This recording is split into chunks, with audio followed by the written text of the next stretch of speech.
92 win and a series that is dead even at 2 apiece. We got Game 5 Thursday. It's in Houston, and that place will be rocking in a 2-2 series.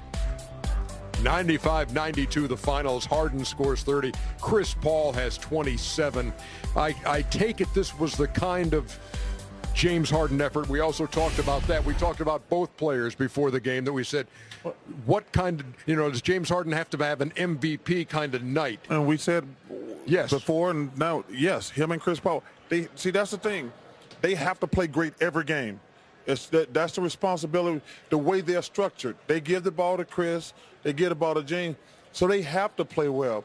Steph, Clay, and Kevin don't have to play well because they don't run their offense with those guys every single time. When the Rockets are going to get the ball to James, they're going to give it to Chris, and they have to make plays. And to add on to what Chuck is saying, of course, everyone knows the Rockets 1-2 punch, James and Chris Paul, they play well. But if you can get one or two other guys to step up and hit some shots like Eric Gordon did and just move the basketball, they're a tough team to beat.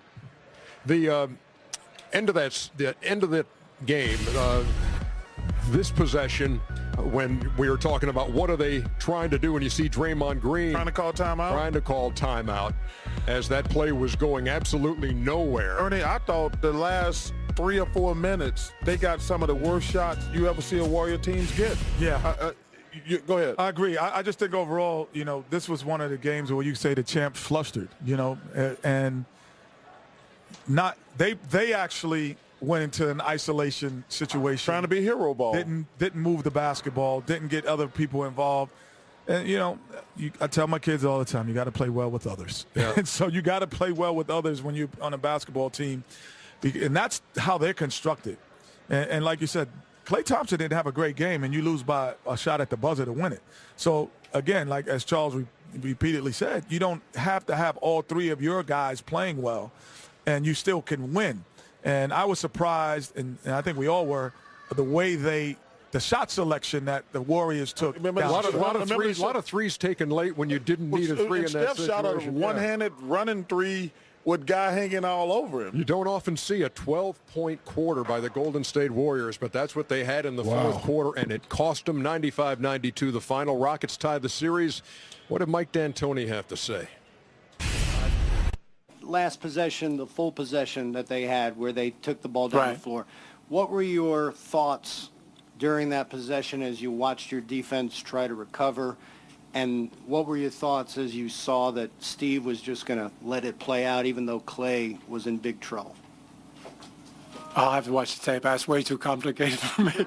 I mean, if I remember correctly, I do know that they called a timeout and there was about 30-some seconds. Isn't that right?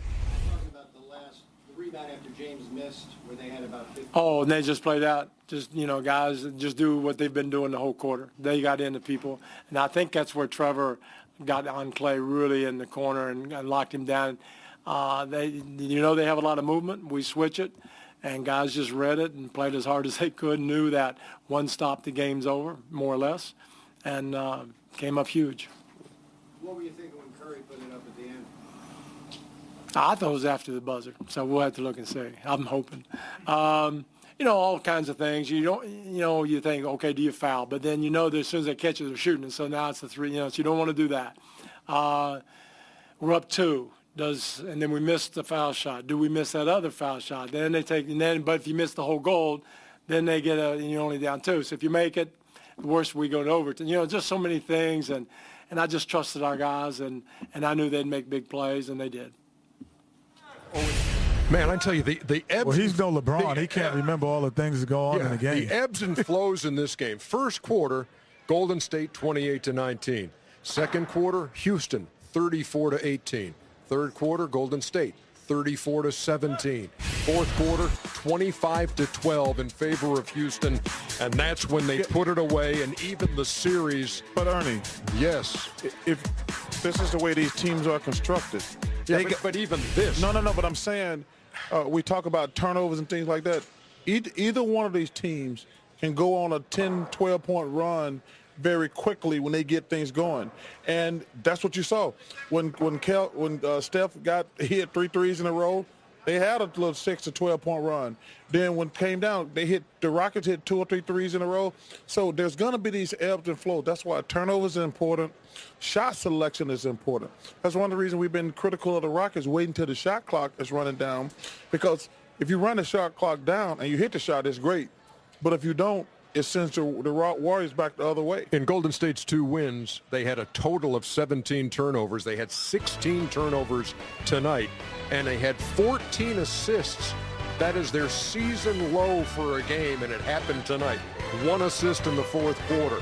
This series is 2-2, and it's just getting started, boys.